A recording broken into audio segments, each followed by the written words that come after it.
E olha, a história que você vai acompanhar agora é de tirar o fôlego. É sobre um empresário de Manaus apaixonado por aventuras. Ele escalou uma torre, sabe, com mais de 100 metros de altura para saltar lá do alto. O esporte é conhecido como base jump. Só que na hora H, o paraquedas que ele usava falhou.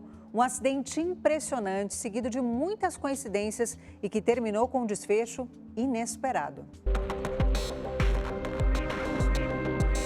Uma torre no meio da floresta amazônica. Um empresário apaixonado por esportes radicais. Um salto desastroso. Já na metade do caminho da queda, a gente já percebeu que tinha dado alguma coisa errada. Nessa hora a gente falou, o Eric morreu. O amazonense Eric Lira descobriu o paraquedismo em 2017. Depois de 150 saltos bem-sucedidos, o empresário decidiu testar os próprios limites e praticar o base jump. Nesse esporte, o praticante salta de prédios, pontes, montanhas, guindastes, qualquer estrutura que seja escalável e alta, muito alta. Parabéns pelo 300. A antena que aparece nas imagens tem 120 metros de altura. Eric saltou quase do topo, o equivalente a um prédio de 36 andares. Repare que o pilotinho, essa espécie de paraquedas em miniatura, é acionado logo depois do salto. Mas o restante do equipamento não abre. São 6 segundos de queda livre. É possível ouvir o grito do empresário e o som do impacto contra o solo. O que vem a seguir é uma correria e pedidos desesperados de ajuda. Ei, ajuda aqui, pô! Ei! Tito é quem grava tudo. Ele, Eric e Denis voltavam de uma pescaria quando o empresário decidiu fazer o salto. Ele topou levar nossa equipe até a torre onde tudo aconteceu. Saímos de Manaus em direção a Itacoatiara pela rodovia estadual AM10. A torre de comunicação fica no quilômetro 214. É a primeira vez que Tito volta ao lugar desde o acidente. A gente entrou com um carro aqui, né? Aí ele pulou e foi subindo. A visão dos dois amigos era basicamente essa. Eles estavam posicionados próximo à rodovia, porque a intenção do Eric era aterrissar na pista e era preciso alertar os motoristas para evitar um possível acidente. Se daqui de baixo já impressiona, imagina a visão do Eric a 109 metros de altura, sem nenhum equipamento de segurança, pronto para saltar no vazio. Quando eu vim correndo, o Eric estava aqui. Ele estava deitado meio que de lado, né? Aí eu olhei, eu vi que ele estava respirando, né? E ele estava suando muito. Eu comecei a abanar ele e falando Eric, Eric, Eric, Eric, Eric, para ver se ele tinha alguma reação, estimular alguma reação dele, né? E não toquei nele. Durante a entrevista, encontramos a equipe de manutenção da torre. Os técnicos contam que colegas sofreram quedas bem menores e não sobreviveram. Algum amigo de vocês já se acidentou assim, de torre ou não? Já. A mim, companheiro, 3. 3? Sobreviveram? Não. O acidente é tão impressionante que surpreende até praticantes experientes do base jump. Pô, feio acidente. Tá vivo? Naquele momento, às 9h30 da manhã do dia 15 de setembro de 2019, a única certeza dos dois amigos era que Eric tinha morrido. Afinal, impossível sobreviver a uma queda dessas. Ele caiu exatamente aqui. Os dois amigos perceberam que ele ainda respirava e, a partir daí, testemunharam uma série de acontecimentos que deram certo. O primeiro deles, o corpo foi amortecido pela rede elétrica antes de cair. Barulho da rede elétrica, pô! Aí o barulho do corpo no chão, pá! E logo em seguida, depois que bateu o corpo no chão, aí ficava o barulho de rede elétrica e pegando fogo no meio do mato. A segunda coincidência estava a caminho. Uma ambulância passou por esse ponto da estrada poucos minutos depois da queda de Eric. O Tito, ele viu primeiramente a ambulância, né? Ele se jogou do barranco onde ele estava e tentou fazer parada, né? E não parou. A princípio, a ambulância não parou. E eu, assim, tipo que saí correndo atrás da ambulância, né? E eles viram o desespero meu e do Tito e decidiram parar, né? Essa foi a ambulância que fez a remoção do Eric. E aqui a gente encontra mais uma série de acontecimentos impressionantes. Uma mulher deveria ser removida para Manaus na madrugada de sábado para domingo. Mas, por não ser um caso grave, essa remoção só aconteceu na manhã de domingo, minutos antes do acidente acontecer. A ambulância, mesmo sem necessidade, estava devidamente equipada para dar os primeiros socorros ao Eric. E nada disso valeria a pena se a equipe não tivesse tomado a decisão de parar e ajudar.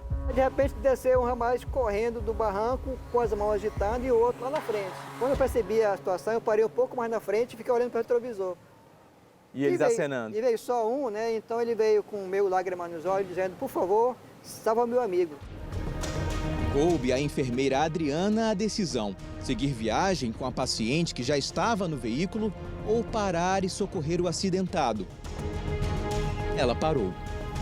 Foi a decisão certa. Quando eu cheguei, ele estava igual um charutinho, todo enrolado no paraquedas. Ele tinha inúmeras fraturas no corpo, então tinha que fazer alguma coisa.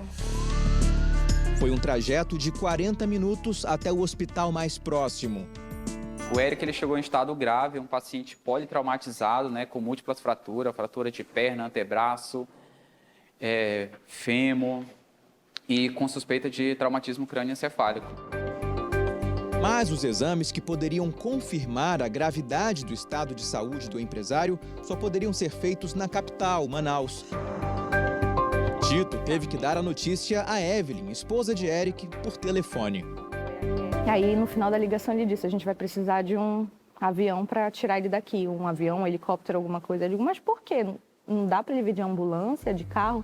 Não, Evelyn, não dá. Ele não tinha falado que o paraquedas não tinha abrido, né? Ele só disse que ele caiu. Amigos e familiares conseguiram uma UTI aérea, mas... Neste momento, o nosso aeroporto ele está interditado.